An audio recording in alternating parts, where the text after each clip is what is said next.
দক্ষিণবঙ্গের উপকূলবর্তী জেলাগুলিতে আজ হালকা বৃষ্টির পূর্বাভাস। আজ মেঘলা আকাশ, আগামী 5 থেকে 6 দিন শুষ্ক আবহাওয়া থাকবে। উত্তরবঙ্গে আগামী এক সপ্তাহ শুষ্ক আবহাওয়া। আজ দার্জিলিং, কালিম্পং, জলপাইগুড়িতে হালকা বৃষ্টির পূর্বাভাস রয়েছে।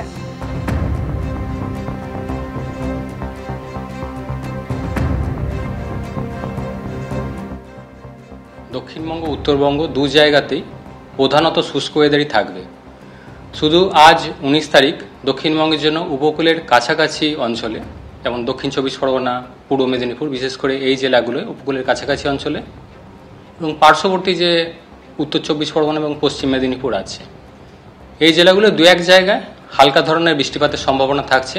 আজ 19 তারিখ বৃষ্টিপাত থাকলেও সেটা স্বল্পস্থায়ী, খুব একটা কিছু উল্লেখযোগ্য না। অন্যান্য জেলাগুলোয় 19 তারিখে আংশিক মেঘলা আকাশ থাকার সম্ভাবনা। এছাড়া পরবর্তী কিছুদিন, পরবর্তী 5-6 দিন প্রধানত শুষ্ক ওয়েদার থাকবে দক্ষিণবঙ্গের জন্য। আবার 25 তারিখ নাগাদ গিয়ে উপকূলের কাছাকাছি অঞ্চলে দক্ষিণ 24 পরগনা, পূর্ব মেদিনীপুর দু এক জায়গায় আবার হালকা বৃষ্টির সম্ভাবনা থাকবে। দক্ষিণ 24 পরগনা বিভিন্ন জায়গায় তৃণমূলে বিক্ষোভের মুখে পড়লেন শুভেন্দু অধিকারী, আর শাসক দলকে নিশানা করলেন তিনি। দক্ষিণ 24 পরগনায় দফায় দফায় বাংলাদেশি মুসলিমদের দ্বারা আক্রান্ত হয়েছে। তৃণমূল জেলা পরিষদ সদস্য রেখা গাজে নেতৃত্বে বাধা দেওয়া হয়েছে, গুন্ডাগিরি চালানো হয়েছে। পুলিশ সুপার তাকে সহযোগিতা করেছেন। অন্তত 7টি জায়গায় তার গাড়ি আটকানোর চেষ্টা হয়েছে, অভিযোগ করছেন বিরোধী দলনেতা। রাজনৈতিক কর্মসূচি নয়, কালীপুজো এবং দীপাবলির সূচনায় যাচ্ছিলেন। আসলে এরা অনুপ্রবেশকারী, এসআইআর নিয়ে আতঙ্কে রয়েছেন। সেই রাগেরই বহিঃপ্রকাশে এই হামলা হয়েছে। সোশ্যাল মিডিয়া আক্রমণ বিরোধী দলনেতার।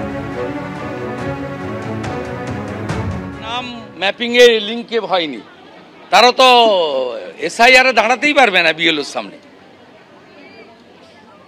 ফাঁকা হয়ে যাবে, পরিচ্ছন্ন হয়ে যাবে ভোটার লিস্ট। রেখা গাজী তো দাঁড়িয়ে থেকে করিয়েছে। আমি তো সব ছবি পোস্ট করে দিয়েছি, সব বাংলাদেশি মুসলিম। এবং এসআইআর এর ম্যাপিং এ এদের কারণ নাম নেই, অল আর বাংলাদেশি মুসলিম। গোসাবাদী এরা প্রত্যেক দিন ঢোকে।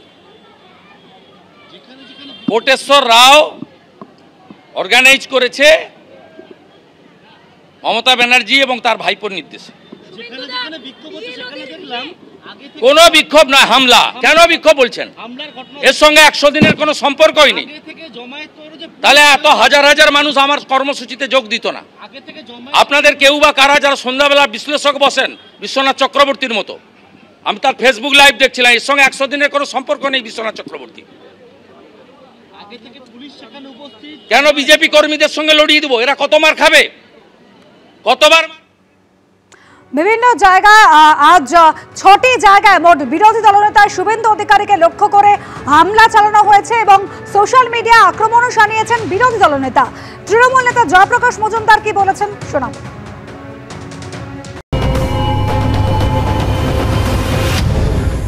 সাধারণ মানুষ বিক্ষোভ জানাচ্ছে। এই বিজেপি, বিশ্বাসঘাতক বিজেপি, বাংলার প্রতি গদ্দার বিজেপি, তারা গরিব মানুষের পেটের ভাত, মাথার ছাদ কেড়ে নিয়েছে। তো সেইখানে গরিব মানুষরা রাস্তায় দাঁড়িয়ে প্রতিবাদ করছে বিজেপির বিরুদ্ধে, বিজেপির নেতাদের বিরুদ্ধে। মহিলারা এসছেন, তাদের হাতে শাঁখা, মাথায় সিঁদুর।